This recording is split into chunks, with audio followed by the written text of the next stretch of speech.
Shahapur area आहे आणि इथं साप आला आहे वॉशिंग मशीनमध्ये. कोण बघितलं मॅडम साप?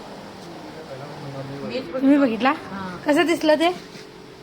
जात होतं वाटेवरनं या बाजून इकडं मी भांडी अशी जागा आहे बघू शकता. आणि याच्या खाली साप गेलाय. ते त्याला पोतं बांधून ठेवलंय काय? ठीक आहे, बघूया का.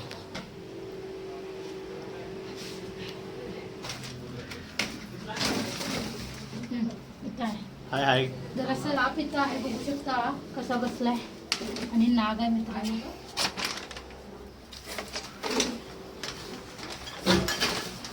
अशा पद्धतीने त्याला पकडलंय. नाग आहे, मोठा साप आहे. चला.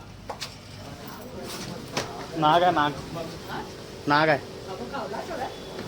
सरक सरक सरक तरी नाग.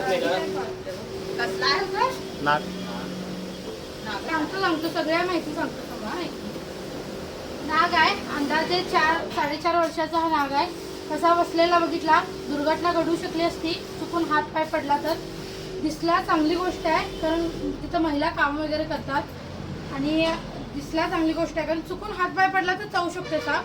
असेच काय मुद्दामून आपल्याला चावायला येत नाही साप, पण चावू शकतात. रागीट फार आहे आणि शहापूर एरिया आहे. शहरासारख्या ठिकाणी सुद्धा असे विषारी साप येतात. मोठे मोठे साप खास करून येतात. आता अडगळ वगैरे यांनी भरपूर ठेवलेत आणि तिथं उंदरं वगैरे असण्याची शक्यता असते. त्यामुळे मग त्याच्या वासानं साप येतात. त्यामुळे काळजी घ्या. पावसाळ्यात जास्त करून साप चावण्याच्या घटना घडतात. सांभाळून राहा. किचकट आपल्या घराच्या आजूबाजूला अडगळ वगैरे ठेवू नका. ठीक आहे. व्हिडिओ आवडला तर लाईक करा, शेअर करा, कमेंट करा. धन्यवाद.